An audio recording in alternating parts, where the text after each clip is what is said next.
Dog culture is anti-capitalism.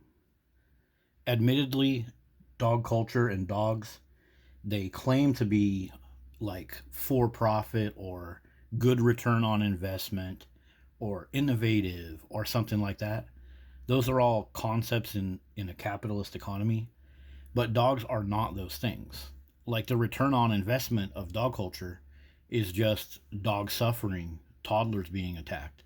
Dogs are just an expense and a liability. So, as we've talked about before, dogs are parasites, they're brood parasites, and they're parasites on capitalism too. And that's part of the reason everybody thinks that dog culture, all the bad parts of it, is all because of this profit. But let me read this. So, in capitalism, humans are referred to as human capital. That emphasizes the value of the human skills. So, right away, dog culture, it doesn't bring any new skills to our economy. All of the skills that we use to deal with dogs, that's just bullshit. Every problem with dog ownership gets worse and worse every time we look at it. Hoarding, dogs attacking each other, diseases that dogs are getting, the increased amount of medical treatment and vet care that dogs need. All of these supposed skills, dog grooming, dog walking, dog training, all of those things that we do for dogs, feeding them, loving them, giving them couches, every problem that dogs bring to our society gets worse. So the skills part of it, that's nothing. Dogs don't bring anything to our society, and the skills that we have to waste our time on don't enhance our society. So there's also knowledge and abilities. Dogs don't have that. And so dogs cannot contribute to economic productivity. It's actually the opposite. Dogs suck away our money. Yes, dogs make us spend a lot of money. And then that's where everybody sees the profit part of this. We spend money on dog food the most. But did you know that dog food companies have lobbies in Congress? Did you know that dog food companies often have incentives and bailouts and special money pumped into them from government um, acts in Congress? Yeah, so that profit that's supposed to actually show a profit in our society, it just creates a liability. It just creates more pet companies needing more government money, more incentives, more government sponsored marketing.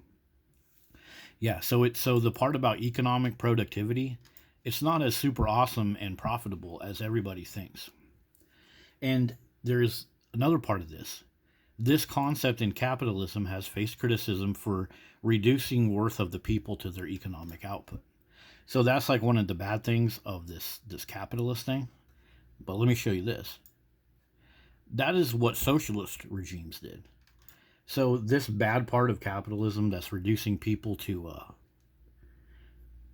just what they can economically output, that's also heavy in socialism and communism. So we can't just narrow out capitalism.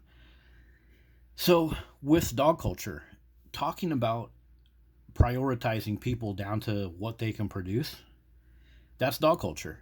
What can you do for a dog? We got to do more for dogs. I work a job so I can support my dog.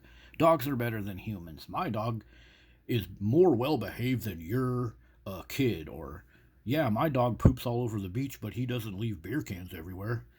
Everybody is prioritized down to what can they do for dogs.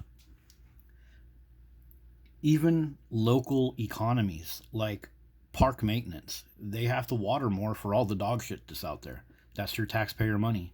Police departments have to respond to more and more and more calls for dog bites, dog attacks, dogs falling off cliffs, dogs getting stuck on people's roofs.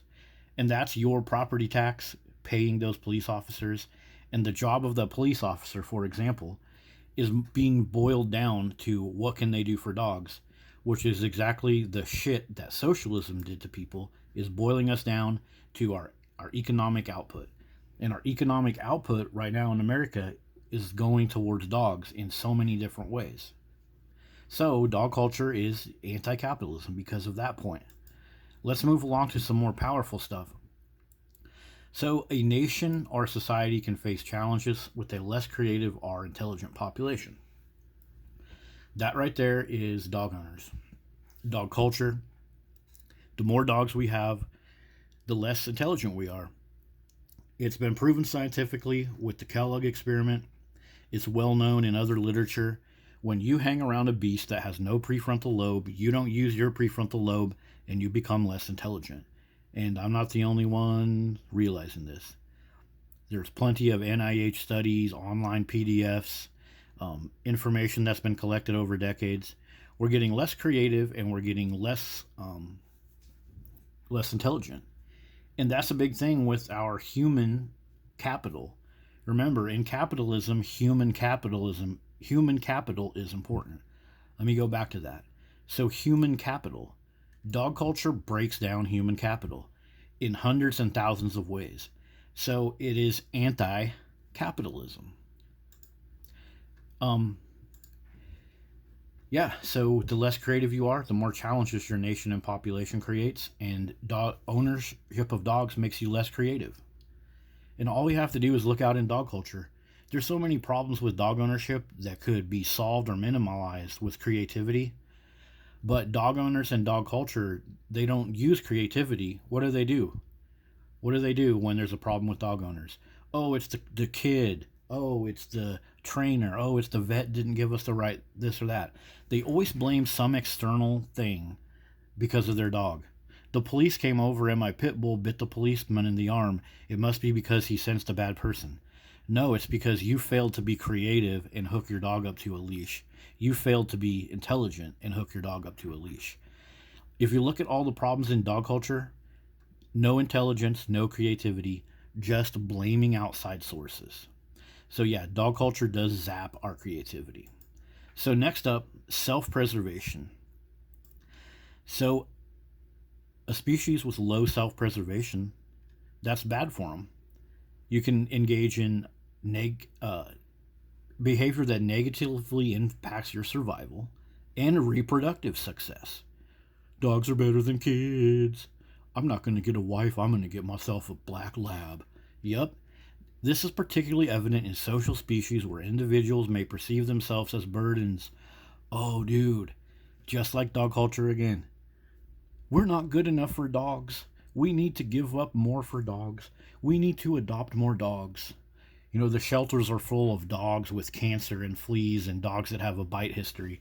And people will still push these dogs out on the public because we perceive ourselves as burdens on these poor dogs. We got to adopt more dogs. Get your dog, give him a forever home. Get him more cancer treatments. Get him more stuff. Yeah, we view ourselves as burdens on dogs, and that's a self-destructive behavior, and that's bad for your human capital, and it tears apart your society. Yep. Next up. Oh, just a little summary here, but as we know, dog owners prioritize their dogs, their pets. That's another thing we got to talk about. Why do they always call dogs pets? It's propaganda. But more on that later. So yeah, a loving environment, socialization, training. So yeah, I have so many videos that cover this, but people more and more are just all about this thing. Dogs aren't as good as humans. Dogs are better. So yeah, that's bad for your society. And like we talked about before, many dog owners are choosing pets over children due to factors like lies, lies, lies, lies, lies. They say dogs are cheaper, but that is a misnomer. That is propaganda.